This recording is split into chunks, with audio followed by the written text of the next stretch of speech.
Hi friends, இன்னைக்கு நம்ம 10 food idioms பார்க்க போறோம். Idioms ன்னு சொன்னா பல பொருள் கொண்ட சொற்றொடர்கள். இந்த idioms உடைய அர்த்தம் வேறையா இருக்கும், ஆனா சொல்றது வேறையா இருக்கும். Number 1, a smart cookie. இதற்கு meaning a very intelligent child. ஒரு புத்தி கூர்மை உள்ள குழந்தைய பார்த்து he is a smart cookie அல்லது she is a smart cookieன்னு இப்போ சொல்றாங்க. இப்போ இதுதான் குக்கி. இங்க குக்கீஸ் இருக்கு. ஸோ இந்த குக்கீஸ் வந்து ரொம்ப டெலிஷியஸ்ஸு, சுவைக்கு ரொம்ப டெலிஷியஸாக இருக்கிற குக்கீஸு, டீ டைம் ஸ்நாக்ஸாக இதை யூஸ் பண்ணிகிட்டு இருந்தாங்க. 1920s ஒரு அழகான பெண்ணை பார்த்து, ஆனால் அறிவில்லாத பெண், அழகு ஆனால் அறிவில்லை, அந்த மாதிரி ஒரு பெண்ணை பார்த்து she is a smart cookie அந்த மாதிரி சொல்லுவாங்க. ஒரு 20 ஆண்டு காலப்போக்கில் அது மாறி போய் அழகாகவும் அறிவுள்ள பெண்ணாக பார்த்து சொல்லுவாங்களாம் ஷீ இஸ் அ ஸ்மார்ட் குக்கின்னு சொல்லிட்டு.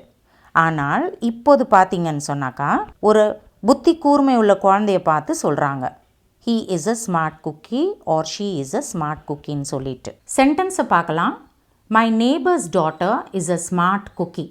என்னுடைய நேபருடைய பெண்ணு ரொம்ப ஸ்மார்ட்டாக இருக்கா, அதுக்கு இப்படி சொல்லலாம்.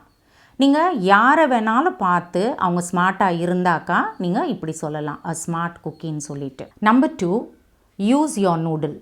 இந்த இடியம்க்கு மீனிங் யூஸ் யோர் பிரெயின், அதாவது நீ உன்னுடைய பிரெயினை பயன்படுத்து. இப்போது இதனுடைய அர்த்தம் இப்படி இருக்குது. ஆனால் சுவாரஸ்யமான விஷயம் என்னென்னா 1720 இது வந்து ஒரு இன்சல்ட்டாக இருந்துச்சு. ஒரு ஸ்டூபிட் பர்சன், ஒரு முட்டாள் பர்சனை பார்த்து இந்த மாதிரி சொல்லுவாங்களாம். சொதன் மூளையை வச்சுட்டு இருக்கிறியே, அதை நீ ஒழுங்காக யூஸ் பண்ணு, அந்த மாதிரி சொல்கிறதுக்கு இந்த மாதிரி இடியமை யூஸ் பண்ணுவாங்க. இப்போது சென்டென்ஸை பார்ப்போம். Use your noodle to do math accurately. Math ஆக்யூரேட்டாக பண்ணுறதுக்கு நீ உன்னுடைய மூளையை பயன்படுத்து, இந்த மாதிரி இந்த உபயோகம் பண்ணலாம். Number 3, a hard nut to crack. இப்போது இந்த வால்நட்டை பாருங்கள், அக்ரோட்டு, இதனுடைய ஷெல், இது வந்து ஓடு ரொம்ப கடினமாக இருக்குது, இதை லேஸில் உடைக்க முடியாது. அப்போது இது எதை குறிக்குதுன்னு சொன்னால் ஒரு டிஃபிகல்ட் பர்சன், அந்த பர்சனை ஹேண்டில் பண்ணுறது ரொம்ப கஷ்டம், அப்புறம் ஒரு டிஃபிகல்ட் ப்ராப்ளமை சால்வ் பண்ணுறது ரொம்ப கஷ்டம். ஸோ இந்த ஈடியம் வந்து இதை தான் குறிக்குது. சென்டென்ஸை பார்க்கலாம். The corona virus problem is a hard nut to crack. Corona virus பிரச்சனை இது வந்து ஒரு ஹார்ட் நட்டாக இருக்குது கிராக் பண்ணுறதுக்கு. அதாவது என்னது, சொல்யூஷன் கண்டுபிடிக்க, அதாவது ஒரு மருந்து கண்டுபிடிக்க மிக பெரிய பிரச்சனையாக இருக்குது. ஸோ இந்த மாதிரி சிச்சுவேஷனில் நீங்கள் இந்த இடியமை யூஸ் பண்ணலாம். நம்பர் 4, இன் அ நட் ஷெல். இன் அ நட் ஷெல்லுன்னு சொன்னாக்கா இப்போ இந்த ஷெல்லை பாருங்கள், வால்நட் ஷெல். இப்போ இதற்குள்ளே வந்து எவ்வளோ ஸ்பேஸ் இருக்குது, ரொம்ப கொஞ்சம் ஸ்பேஸ் இருக்குது. அப்போது நீங்கள் சொல்ல வர்றத அந்த ஸ்பேஸுக்குள்ளேயே அடக்கிடணும். அப்போ அதுக்கு என்ன அர்த்தம், சுருக்கமாக சொல்லுவது, சிம்பிளி புட். சென்டென்ஸ் பார்ப்போம். In a nutshell, the function was really fun. இப்போ பார்த்தீங்கன்னா ஒரு ஃபங்க்ஷனுக்கு போகிறீங்க, அங்கே இதாச்சு அதாச்சு, இப்படி பண்ணோம் அப்படி பண்ணோம், இதை சாப்பிட்டோம் அதை சாப்பிட்டோம், இவங்கள பார்த்தோம் அவங்கள பார்த்தோம், இவங்கள சந்தித்தோம், இந்த மாதிரி பேசிக்கிட்டே இருக்கிறதுக்கு பதிலாக சுருக்கமாக சொல்கிறதுனா எப்படி சொல்கிறலாம், in a nutshell, the function was really fun அப்படி சொல்லி விட்டுடலாம். ஸோ இன் அ நட்ஷெல்லுன்னு சொன்னால் நான் சுருக்கமாக சொல்ல போகிறேன் அப்படி சொல்லிவிட்டு நீங்கள் மேற்கொண்டு சுருக்கமாக என்ன வேணுமோ அதை சொல்லலாம். Number 5, in a pickle. இதற்கு அர்த்தம் இன் ட்ரபிள், இன் மெஸ், அதாவது பிரச்சனையில் இருப்பது, குழப்பத்தில் இருப்பது. இன்ட்ரெஸ்டிங் ஃபேக்ட் என்னென்னா 16th centuryயில் யாராவது குடிச்சிட்டு போதையில் மயங்கி இருந்தாங்கன்னா அவங்கள பார்த்து சொல்லுவாங்களாம் he is in a pickle அப்படின்னு சொல்லுவாங்களாம். ஆனால் இப்போது இதுக்கு அர்த்தம் என்னது, பிரச்சனையில் இருக்கிறாங்க இல்லை குழப்பத்தில் இருக்கிறாங்க. இப்போ இந்த ஊறுகாய் பாட்டிலில் பாருங்கள், இந்த காய்ங்க இதெல்லாம் வெட்டி வினிகரில் போட்டு ஊற வச்சு உலுக்கி எடுத்திருக்காங்க. அப்போ அது எப்படி இருக்குது, அந்த காய்ங்கள்லாம் அப்படியே அந்த வினிகரில் அப்படியே மிதக்குது, அப்படியே ஒன்றும் தெரியாமல். அப்போ இந்த மாதிரி சிச்சுவேஷனில் தான் இந்த இன்ன பிக்கிள்னு சொல்லி இந்த இடியமை யூஸ் பண்ணியிருக்காங்க. இப்போ சென்டென்ஸை பார்ப்போம். The newly appointed secretary is always in a pickle because of carelessness. புதிதாக அப்பாயிண்ட் பண்ணியிருக்கிற செக்ரட்டரி எப்போவுமே பிரச்சனையிலேயே இருக்காலாம், இல்லை குழப்பத்திலேயே இருக்கிறாலாம் அவளுடைய கேர்லெஸ்னஸ்னால். ஸோ இந்த மாதிரி சிச்சுவேஷன்ஸில் நீங்கள் இந்த இடியமை யூஸ் பண்ணலாம். Number 6, not my cup of tea. இந்த இடியம்க்கு meaning not the type I usually enjoy. அதாவது எனக்கு பிடிச்சமான விஷயம் இது இல்லை அப்படி சொல்கிறதுக்கு இதை சொல்லுவாங்க. இப்போது 1800s பிரிட்டிஷர்ஸுங்களுக்கு குடிப்பானம் எது ரொம்ப பிடிக்கும்னு சொன்னால் டீ தான். எனி டைம் அவங்க டீ குடிப்பாங்க. ஸோ எந்தாவது ஒரு பொருள் அவங்களுக்கு ரொம்ப பிடிச்சிருந்துச்சுன்னா அதை அவங்க என்ன சொல்லுவாங்க, it is my cup of டீன்னு சொல்லுவாங்க. அவங்களுக்கு பிடிக்காத ஒரு காரியமாக இருந்துச்சுன்னு சொன்னால் it is not my cup of டீன்னு சொல்லுவாங்க. சென்டென்ஸை பார்க்கலாம். The actor looked at the script and said this is not my cup of tea. இப்போ ஆக்டர் கையினால் எழுதப்பட்ட அந்த தாளை பார்த்துட்டு அதில் உள்ள எழுதின விஷயத்தை அவருக்கு பிடிக்கல. அதனால் அவர் என்ன சொல்கிறாரு, this is not my cup of tea. அப்போது பிடிக்காத ஒரு விஷயத்தை பார்த்து நீங்கள் இந்த ஈடியமை யூஸ் பண்ணலாம். Number 7, selling like hot cakes, meaning selling quickly in large quantities. அதிக அளவில் ஏதாவது பொருள் விற்பனை ஆகிக்கொண்டு இருக்கும் பொழுது நீங்கள் இந்த ஈடியமை நீங்கள் சொல்லலாம். இப்போ ஒரு விஷயம் என்னென்னா, 19th செஞ்சுரியில் அமெரிக்காவில் ஃபெஸ்டிவல்ஸ் நடக்கும்போது, திருவிழாவுங்க நடக்கும்பொழுது ஏகப்பட்ட மக்கள் அந்த திருவிழாவுங்களுக்கு போவாங்களாம். அப்போ அங்கே வந்து கடைங்களில் பேன் கேக்ஸ் விற்பனை செய்வாங்களாம். இதுதான் பேன் கேக்ஸ். இது என்ன ஆகிடுமா, சுட சுட பயங்கரமாக விற்பனை ஆகி கொண்டு இருக்குமா. அப்போது அந்த சமயத்தில் இந்த மாதிரி ஈடியமை அவங்க சொல்ல ஆரம்பித்தாங்க. சென்டென்ஸ் பார்க்கலாம். Hand sanitizers and masks are selling like hot cakes these days.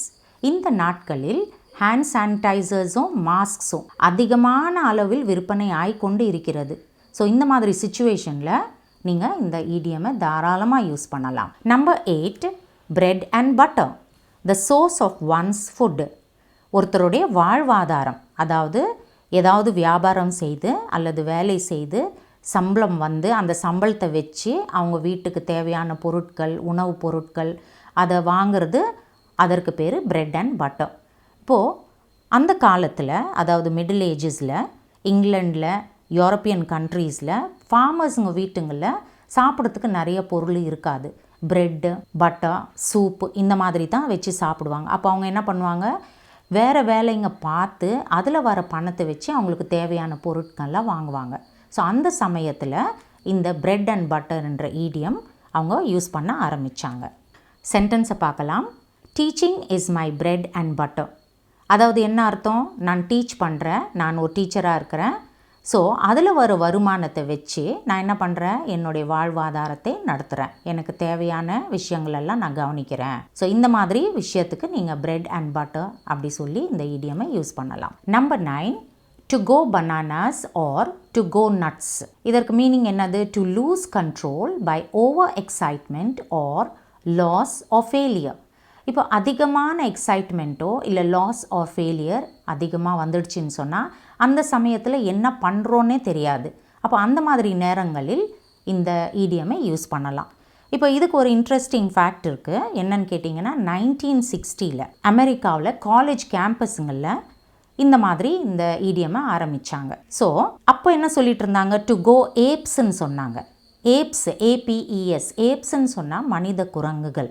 So ஏதாவது ஒரு எக்ஸைட்மெண்ட்டோ இல்லை ஃபெயிலியரோ வரும்பொழுது அவங்கள பார்த்து அவங்க நடந்துக்கிற முறையை பார்த்து அவங்கள சொல்லுவாங்களாம் டு கோ ஏப்ஸ்ன்னு சொல்லிட்டு. அது காலப்போக்கில் என்ன ஆகிப்போச்சு, ஏப்ஸுங்களுக்கு பிடிச்சமான விஷயம் என்னென்னா பனானாஸு, நட்ஸு. ஸோ காலப்போக்கில் ஏப்ஸுக்கு பதிலாக என்ன சொல்ல ஆரம்பிச்சிட்டாங்க, டு கோ பனானாஸ். சென்டென்ஸ் பார்க்கலாம்.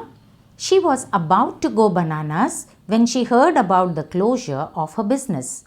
அவளுடைய பிஸ்னஸ் மூட போகுது, இதை கேள்விப்பட்டோடனே ஒரு மாதிரி ஆயிட்டான். அதனால் என்னது, she was about to go bananas அப்படின்னா பைத்தியம் பிடிக்கிற அளவுக்கு அவள் போயிட்டான். அப்போ இந்த மாதிரி சிச்சுவேஷனில் நீங்கள் இந்த ஈடியமை தாராளமாக யூஸ் பண்ணலாம். Number 10, to have a bun in the அவன். இதற்கு மீனிங் என்னது, டு பி ப்ரெக்னென்ட். இது வந்து 1951 ஒரு நாவலில் இந்த மாதிரி ஒரு ஒப்பீட்டை செய்திருந்தாங்க. அதாவது to have a bun in the அவன் ஒரு ப்ரெக்னென்ட் லேடியை பார்த்து சொல்ல ஆரம்பித்தாங்க. எப்படின்னு கேட்டிங்கன்னா, ஒரு மாவு உருண்டை அதை வந்து அவனுக்குள்ளே போட்டோன்னு சொன்னால் அது உப்பி உப்பி உப்பி அது பன்னு மாதிரி ஆகிடும். அதே போல் ஒரு ப்ரெக்னென்ட் லேடி வயிற்றில், அதாவது கர்ப்பத்தில் குழந்தை என்ன ஆகுது, அந்த வெப்பத்தை எடுத்து அது அந்த குழந்தை வளருது. ஸோ அதுக்கு ஒப்பிட்டு சொல்கிறாங்க. சென்டென்ஸ் பார்க்கலாம். The doctor told her that she had a bun in the oven. Doctor அவளை பார்த்து சொல்கிறாரு, அவளுடைய அவனில் ஒரு பன்னு இருந்தது என்று சொன்னார். அதற்கு அர்த்தம் என்னது, அவள் ப்ரெக்னெண்ட்டாக இருந்தா என்று டாக்டர் சொன்னார். ஸோ இந்த மாதிரி ஒரு சுச்சுவேஷன், யாராவது ப்ரெக்னெண்ட்டாக இருந்தால் நீங்கள் பார்த்து இந்த மாதிரி ஈடியமை யூஸ் பண்ணலாம். இன்றைக்கி சொல்லி கொடுத்த ஈடியம்ஸ் எல்லாம் இன்றைக்குலேருந்து நீங்கள் யூஸ் பண்ண ஆரம்பிச்சிருங்க. ரொம்ப இன்ட்ரெஸ்டிங்காக இருக்கும். உங்களுக்கு நிச்சயமாக இந்த ஈடியம்ஸ் எல்லாம் பிடிச்சிருக்கும்னு நினைக்கிறேன். ஸோ லைக் பண்ணுங்கள், ஷேர் பண்ணுங்கள், காமெண்ட் பண்ணுங்கள். எங்களுடைய சேனலுக்கு சப்ஸ்கிரைப் பண்ணுங்கள். Happy learning.